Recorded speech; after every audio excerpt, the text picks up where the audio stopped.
Welcome to this bedtime story, crafted to help you gently fall asleep while improving your English. In this calm and soothing tale, we follow Lily, a young woman who loves art and discovers the beauty of life's unexpected connections in the magical city of London. This story allows you to relax while learning English in a peaceful, natural way. So, settle in, close your eyes, and let the gentle rhythm of the words guide you to a restful sleep. Sweet dreams. This morning felt different. The sunlight poured gently through the curtains, casting golden light across my small Camden flat. I stretched in bed, feeling the familiar pull of uncertainty that had been with me for a while now. At 25, I thought I'd be further along in my career, working in a gallery, surrounded by the art I'd loved since I was a child. But instead, I found myself still waiting, unsure of when or how things would change. I got up slowly, glancing at the posters on my walls. Monet's Water Lilies, Turner's Rain, Steam and Speed, Rossetti's Proserpine. Turner's painting had always spoken to me. The steam train cutting through the mist, pushing forward even when the future wasn't clear, felt like a metaphor for how I'd been living lately. Life kept moving, but I wasn't sure where it was taking me. Maybe I was trying to push through the fog, but I couldn't see the destination. I decided that today would be a day for art. If nothing else, being around paintings always made me feel more grounded. Tate Britain was where I often went when I needed to clear my mind, and as I stepped outside, the cool air hit my face, refreshing me. The walk to the tube station was short, and I found myself thinking about the day ahead, what I might see, and how I hoped something would shift in me. On the tube, as we moved through the tunnels, the rhythmic motion of the train reminded me of Turner's painting, the way the train in the painting cut through the mist, just as this one moved through the dark tunnels. It made me wonder if, like Turner's train, I was heading towards something meaningful, even if I couldn't see it yet. Once I arrived at Tate Britain, the familiar calmness of the gallery embraced me. The soft lighting revealed the layers in each painting, the texture of the brushstrokes that you could only see up close. I headed to the pre-Raphaelite section, drawn again to Rossetti's Proserpine. Her expression always stopped me in my tracks. Her gaze, filled with longing, seemed to mirror my own. It was as if she, too, was waiting for something just beyond her reach. Standing in front of her, I felt a deep connection. I'd always admired how Rossetti painted his figures with such emotion. Proserpine, trapped between two worlds, reminded me of how I felt. Stuck between my current life and the one I was trying to create. I wondered how much longer I'd feel like this, waiting for things to change. After a while, I decided to leave. The day felt full of potential, and I wanted to explore more. I had heard of a small gallery in Soho that might offer something new, something I hadn't experienced before. As I made my way towards Soho, I walked through the familiar streets of London, passing cafes, small shops, and the occasional street artist. There was always something about London that felt alive, especially on days like today. The sun had shifted slightly in the sky, casting a soft glow on the buildings, and the air was filled with a quiet energy that made me feel like the city was full of possibilities. The walk to Soho gave me time to reflect. I thought about Rossetti's Proserpine and how the painting had always made me think about transitions, about being caught between where you are and where you want to be. The walk felt symbolic in its own way, like I was moving towards something unknown but important. When I reached the gallery, it was tucked away on a quiet street, almost hidden between two larger buildings. The moment I stepped inside, I knew I had found something special. The space was small but intimate, with modern abstract art lining the walls. The paintings here felt different, bold and alive, but with a sense of calm that made me want to stay. One painting in particular caught my eye. It was simple, two intersecting lines on a pale blue background, but something about it drew me in. The way the lines met briefly and then parted reminded me of fleeting moments in life, connections that happen quickly but leave a lasting impression. I stood there for a long time, feeling the quiet power of the painting. As I was lost in thought, I noticed someone standing next to me. A tall man with dark hair and a gentle presence was also looking at the painting. He hadn't said anything at first, but then he spoke, his voice soft and thoughtful. "It's calming, isn't it?" he said. "I always feel like pieces like this give you space to think." I smiled, feeling a little surprised, but not uncomfortable. Yes, it's peaceful. There's something about the way the lines meet and then drift apart. It feels like a connection that doesn't last long, but still means something. He nodded, his eyes still on the painting.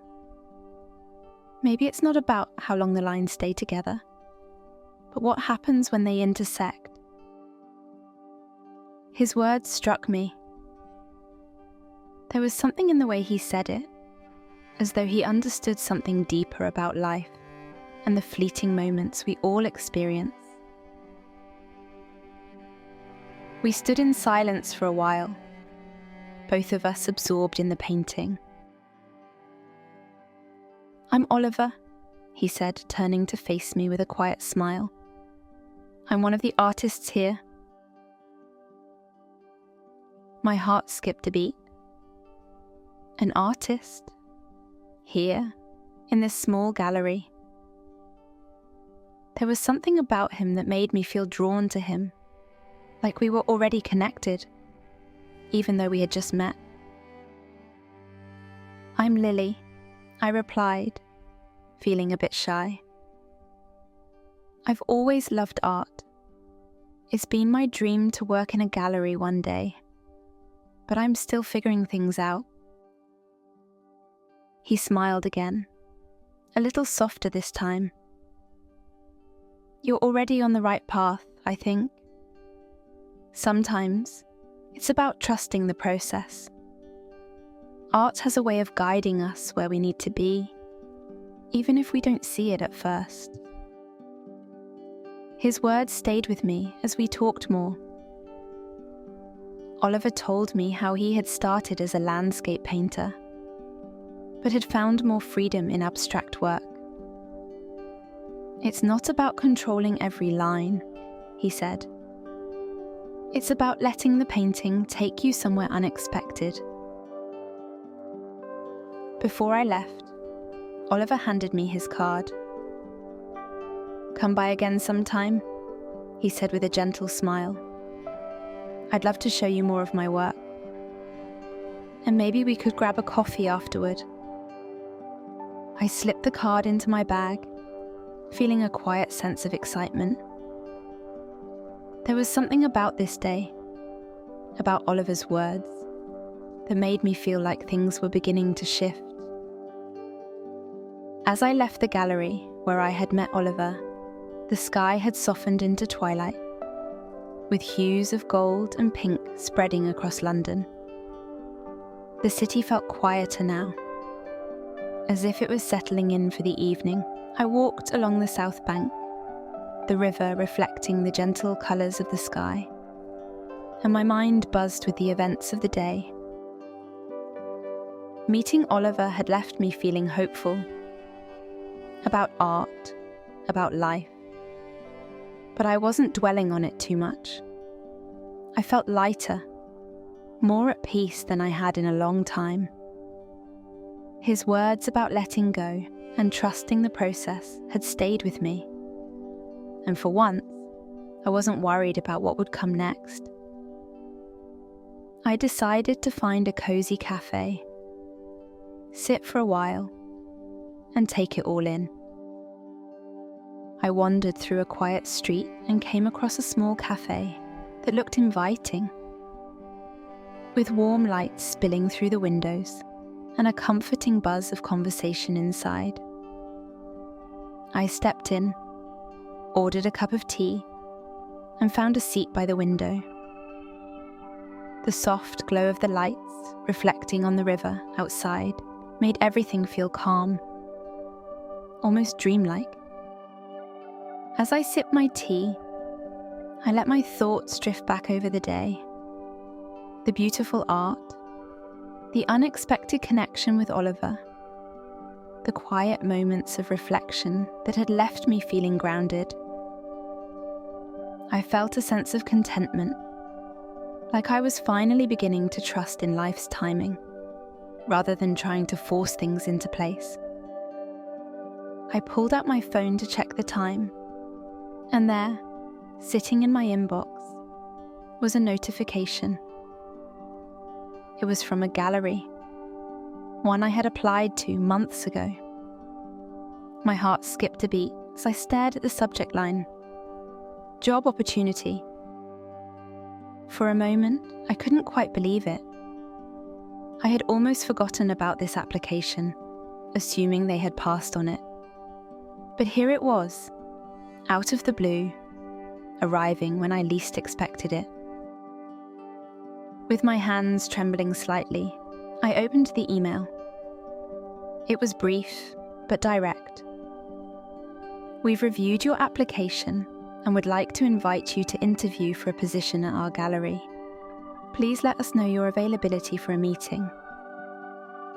I sat back, stunned. After all this time, after sending out so many applications and hearing nothing, here was an opportunity, arriving just when I had finally let go of the pressure to make something happen. I couldn't help but smile. It felt like a confirmation, a gentle reminder that things do fall into place when you're not constantly pushing. I sat there for a while, reflecting on how much had changed in just a few hours. Meeting Oliver had reminded me to trust the process. And now, here was this email. An unexpected gift from the universe. By the time I finished my tea and stepped back out into the cool evening air, the city had darkened, and the streets were lit up with soft, twinkling lights. I walked slowly, feeling a sense of peace that I hadn't felt in a long time. The day had started with uncertainty, but now, everything seemed to be falling into place, in its own time. As I made my way home, the rain began to fall gently, tapping against my umbrella. I smiled to myself, thinking about what tomorrow might bring, replying to the email, setting up the interview, and maybe even meeting Oliver again for coffee. The future felt open, full of possibility. And for the first time, I felt ready to embrace it. By the time I reached my flat and settled into bed, the soft sound of rain continued to lull me into a state of calm. I thought back to Turner's misty landscapes and the intersecting lines in that abstract painting. How life, like art, doesn't always reveal its direction at first glance. But in the uncertainty lies the beauty. As I drifted off to sleep, I knew that tomorrow held new opportunities, ones I hadn't seen coming, but was now ready to accept.